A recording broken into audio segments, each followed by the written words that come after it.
Olá, meus amigos, é um prazer estar aqui com vocês mais uma vez em mais um Evangelho Online. Hoje, me acompanhando de Vólia e Socorro, vamos tratar a respeito do tema Não vades ter com os gentios. Então, se acomode aí no seu lar, esteja conosco nessa vibração de paz e harmonia. Vamos pensar um pouquinho sobre as passagens de Jesus. E para iniciar o Evangelho de hoje, eu peço à Vólia que faça em nome de todos nós a prece de abertura. Então vamos elevar os nossos pensamentos para o mais alto, pedindo a Jesus, na sua infinita bondade e misericórdia, que Ele nos auxilie no trabalho da noite, nos auxilie em termos um estudo do Evangelho proveitoso, que essas passagens que aqui estudaremos, elas calem em nosso coração e nos ajudem a tornarmos pessoas melhores. Que assim seja. Graças a Deus. Então, você que está aí no seu lar, nós vamos tratar hoje a respeito no capítulo 24, itens de 8 a 10. Não vales ter com os gentios. Jesus enviou seus 12 apóstolos, depois de lhes haver dado as instruções seguintes: Não procureis os gentios, e não entreis nas cidades dos samaritanos. Ide antes em busca das ovelhas perdidas da casa de Israel. E nos lugares onde fordes, pregai, dizendo que o reino dos céus está próximo. Mateus, capítulo 10, versículos de 5 a 7. Em muitas circunstâncias, prova Jesus que suas vistas não se circunscrevem ao povo judeu, mas que abrangem a humanidade toda. Se, portanto, diz a seus apóstolos que não vão ter com os pagãos, não é que desdenhem da conversão deles, o que nada teria de caridoso. É que os judeus, que já acreditavam no Deus uno e esperavam o Messias, estavam preparados pela lei de Moisés e pelos profetas a lhes acolherem a palavra. Com os pagãos, onde até mesmo a base faltava, estava tudo por fazer, e os apóstolos não se achavam ainda bastante esclarecidos para tal pesada tarefa. Foi por isso que lhes disse: Ide em busca das ovelhas transviadas de Israel, isto é, ide semear em terreno já arroteado.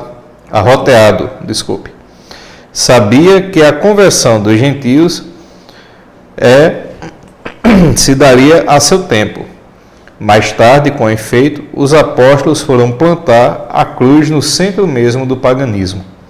Essas palavras podem também aplicar-se aos adeptos e aos disseminadores do espiritismo. Os incrédulos sistemáticos, os zombadores obstinados, os adversários interessados, são para eles os que eram gentios para os apóstolos, que, pois, a exemplo destes, procurem primeiramente fazer prosélitos entre os de boa vontade, entre os que desejam a luz, nos quais, no germe fecundo, se encontram e cujo número é grande, sem perderem tempo com os que não querem ver nem ouvir, e tanto mais resistem por orgulho, quanto maior for a importância que se pareça ligar à sua conversão. Mais vale abrir os olhos assim cegos, que desejam ver claro, do que um só que se compraza na treva. Porque assim procedendo, em maior proporção, se aumentará o número dos sustentadores da causa. Deixar tranquilos os outros não é da mostra de indiferença, mas de boa política. Chegar-lhes-á a vez quando estiverem dominados pela opinião geral e escutarem a mesma coisa incessantemente repetida ao seu derredor. Aí julgarão que aceitam voluntariamente, por impulso próprio, a ideia, e não por pressão de outrem. Depois, há ideias que são como as sementes, não podem germinar fora da estação apropriada, nem é terreno que não tenha sido de antemão preparado, pelo que melhor é que se espere o tempo propício e se cultivem primeiro as que germinem, para não acontecer que abortem as outras, em virtude de um cultivo demasiado intenso. Na época de Jesus, e em consequência das ideias acanhadas e materiais, então em curso, tudo se circunscrevia e localizava. A casa de Israel era um pequeno povo.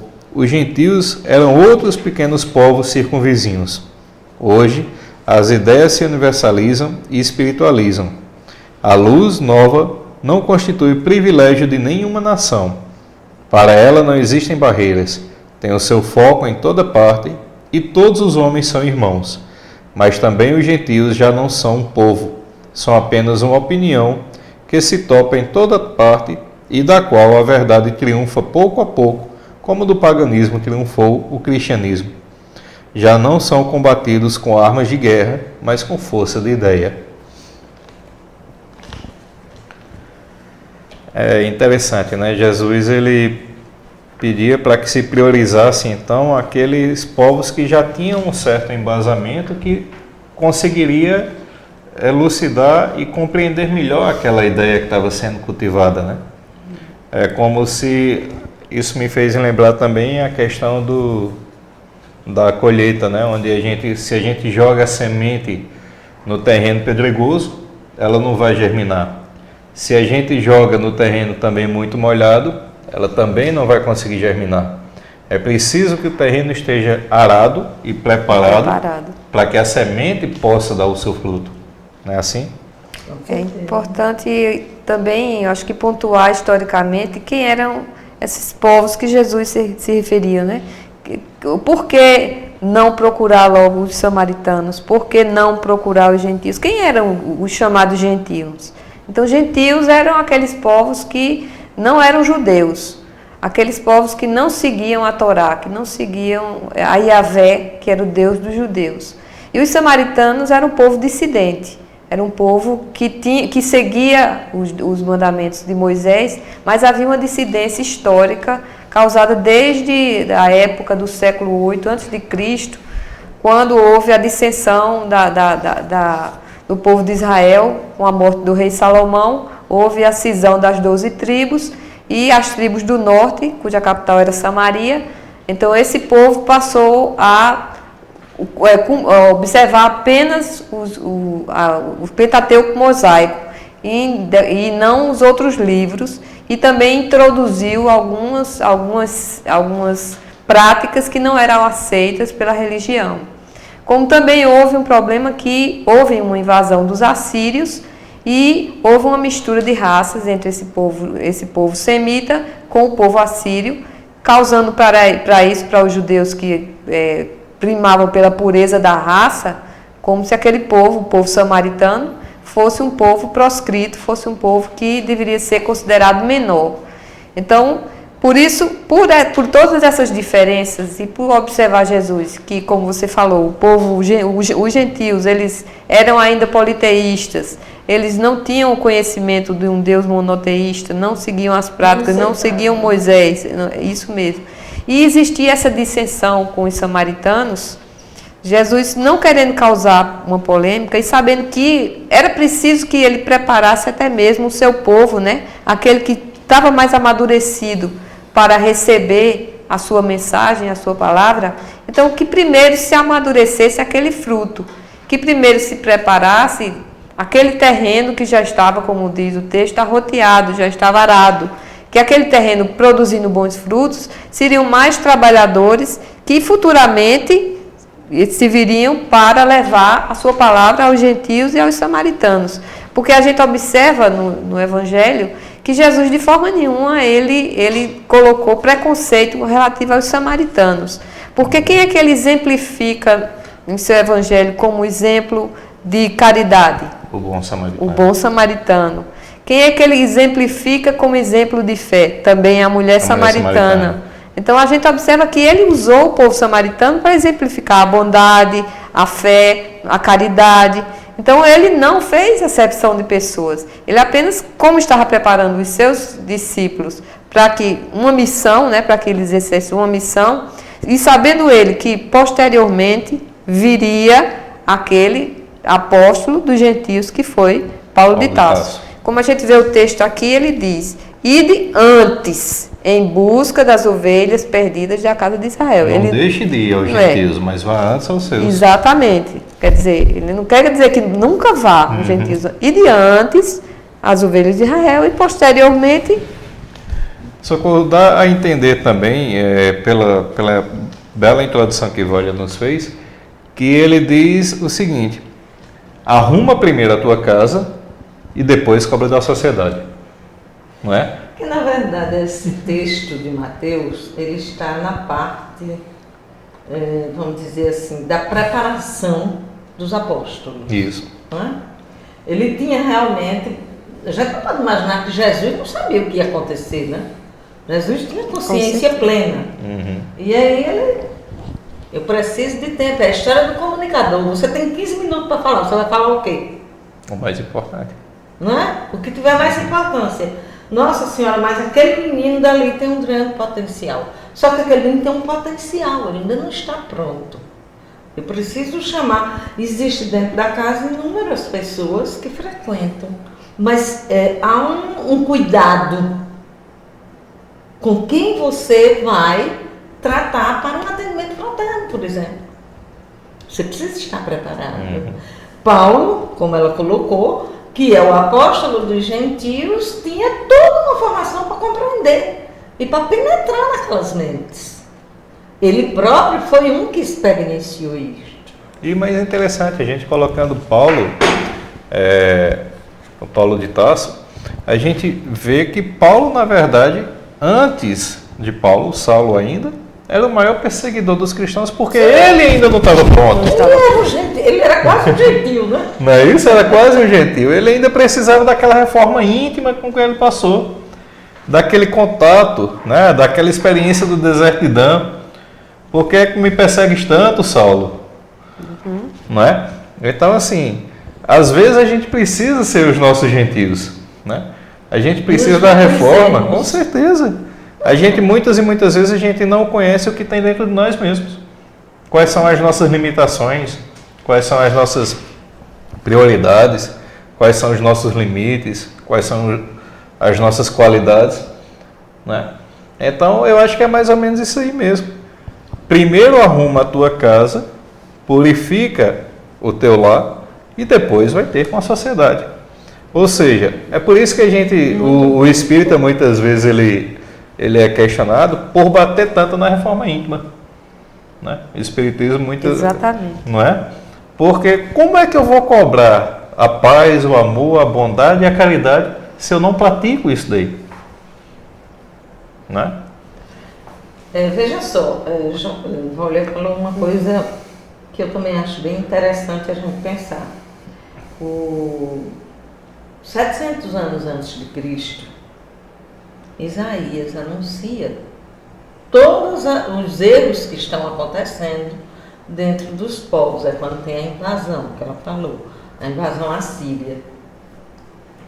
Todas essas pessoas são politeístas. A gente tem inúmeros exemplos, por exemplo, imagens que nós temos hoje, não tenho nada contra as imagens, não. Elas são de origem mesopotâmica. Elas estão aí. Então, eles eram muito mais fácil recorrer a deuses particulares do que assambarcar tudo isso num Deus vivo. A casa de Israel conhecia, tinha sofrido a escravidão, tinha saído.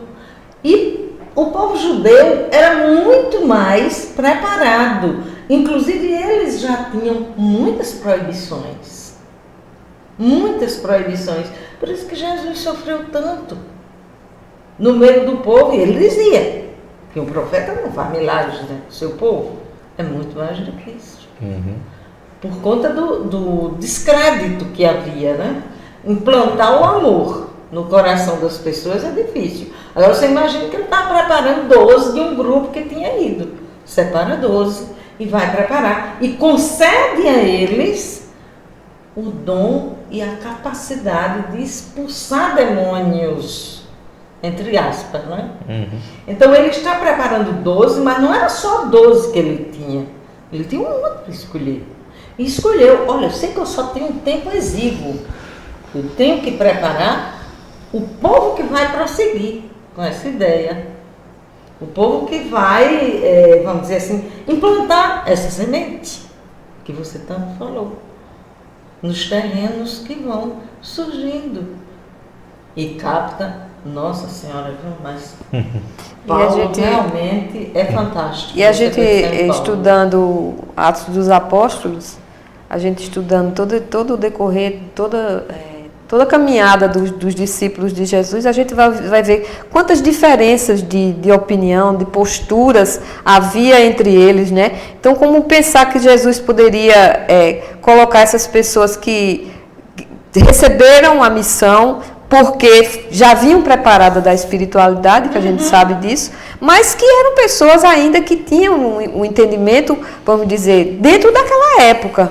Como querer que essas pessoas fossem ter com pessoas que tinham um outro costume, uma outra cultura, uma outra língua, uma outra maneira de ver a vida, se eles próprios ainda não conseguiam se entender. Então, por isso que Jesus diz, vai para aqueles que são, vamos dizer, os teus iguais, os teus parecidos, com quem você tem maior capacidade de trocar, né? Agora, é importante esse ensinamento, a gente trazer para os dias atuais. O que é que isso aqui tem a nos trazer? Dentro da doutrina espírita, a gente não deve ter uma preocupação extrema em querer convencer as pessoas a respeito da verdade espírita. Porque nem sempre as pessoas estão preparadas para receber essa verdade, né? Existe muitas vezes assim discussões em que as pessoas, quando notam que os espíritas se calam diante de celeumas, de debates, mas porque a gente deve entender aquilo que Paulo de Tarso falou: combatei o bom combate. O bom combate é aquele que, quando você fala para aquelas pessoas que têm a capacidade da compreensão. Não adianta você querer convencer uma pessoa que sistematicamente não quer saber de reencarnação, não aceita a vida após a morte. A gente encontra isso no Livro dos Espíritos, em Prolegômenos, né? O próprio Kardec dizendo que não adianta você tentar convencer aquele incrédulo sistemático, perder tempo com isso. Não quer dizer que a gente não vai ter, vamos dizer, amizade, não vai ter caridade, não excluir, porque hoje em dia a política, e graças a Deus, é a da inclusão, né? A gente está partindo nesse processo de renovação moral do nosso planeta. Graças a Deus nós estamos partindo para a política da inclusão de todos, que todas as pessoas são iguais e somos iguais diante de Deus. Então, por isso, temos até que compreender e aceitar a negação do outro, de não querer impor. É muito ruim você querer impor uma fé a uma pessoa que não entende. Qualquer pressão. Mas aí é aquela coisa, né, velho? Se a gente for parar para avaliar a finalidade da causa, é a mesma. É pregar o amor, o bem e a caridade. A própria doutrina diz que fora da caridade não há salvação. Então, se aquele outro, seu colega, não acredita na reencarnação e questiona a doutrina dos espíritos, converse com ele sobre a caridade e o perdão. Exatamente. A similaridade. Busque nele aquilo que lhe é similar. Por que é que Kardec se utilizou apenas da parte moral para compor o Evangelho segundo o Espiritismo? Justamente porque é um ponto onde não há divergência de opiniões. Isso, é a convergência de tudo. Vejamos o nome deste capítulo. Não ponhais a candeia sob o alqueire.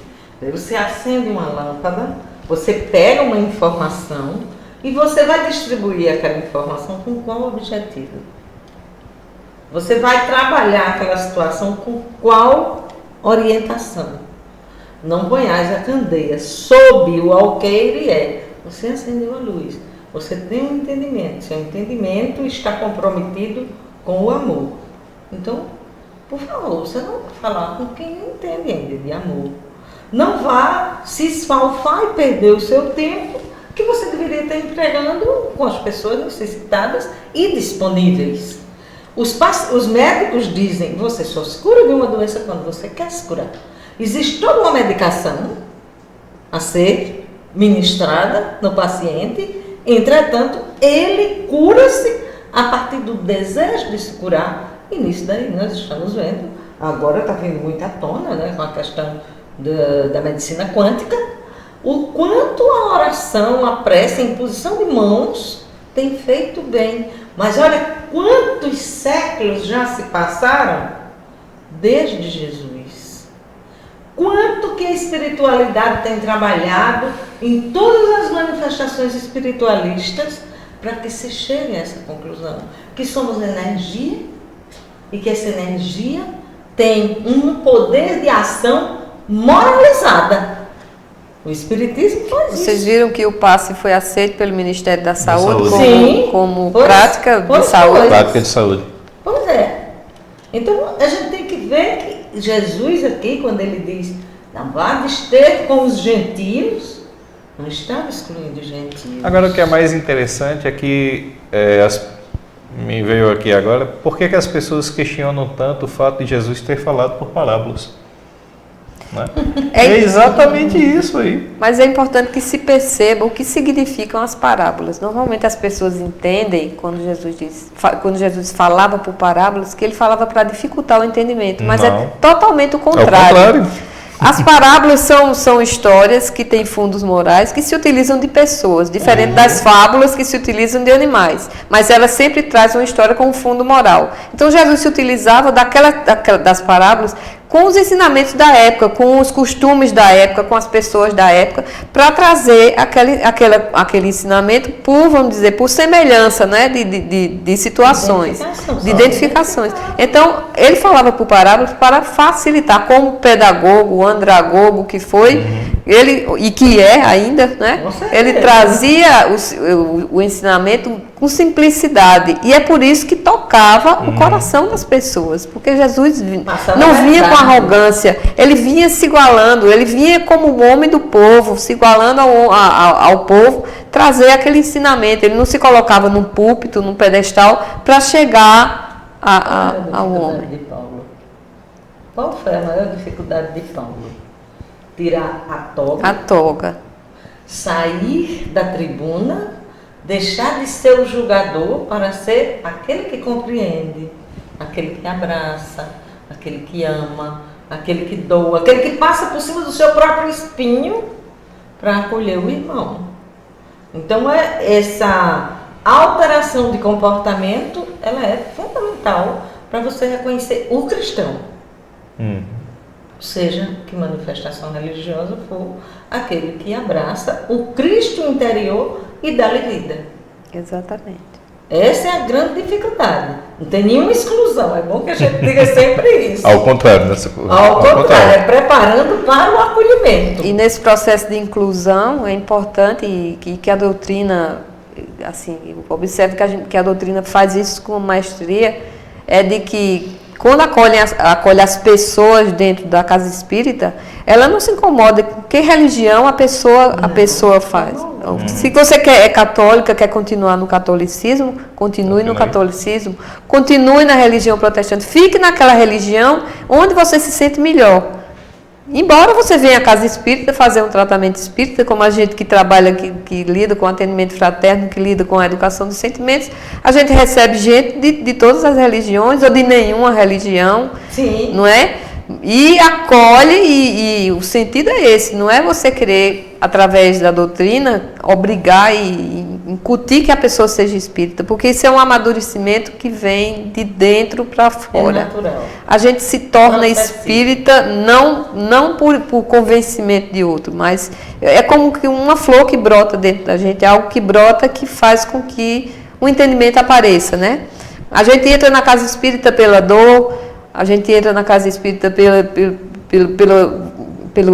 vontade de conhecer o que é a doutrina, muitas vezes por curiosidade a respeito da questão espiritual, né? Quantas pessoas não vêm à casa espírita procurando ver um espírito, ver um fenômeno mediúnico. Então existem as portas, né? As portas largas e as portas estreitas de se adentrar a casa espírita. Mas o importante é que a casa acolhe a todos, acolhe os gentios e os não gentios e acolhe com amor e deixa livre as portas abertas para que as pessoas venham e vão dentro do seu entendimento. Isso tanto dentro do âmbito material das pessoas encarnadas, como também dentro do âmbito espiritual, dentro das reuniões mediúnicas, a grade de espíritos que vem a ser atendida, que vem a entrar em comunicação, também muitos não aceitam a doutrina, né? Que vem numa reunião mediúnica, sem compreensão daquilo ali, e o esclarecedor, ele deve ter a sensibilidade de atender aquela pessoa dentro da visão dela, não impondo, né? Não impondo. Se é uma pessoa que diz que não aceita a reencarnação, a pessoa vai conduzindo aquele espírito para o seu bem-estar, para a sua melhora, sem forçar conhecimentos que ele lá na frente vai ter. Até porque seria muito egoísmo, né? A gente achar que nós somos os privilegiados, os salvos, os herdeiros do paraíso, né? Quando na verdade a gente sabe que a gente está aqui para trabalhar mesmo, né? Meu amigo, eu acho que nós somos realmente os maiores devedores. Você lembra do seu Bandeira? Você conheceu Não o seu cheguei a Bandeira? conhecer.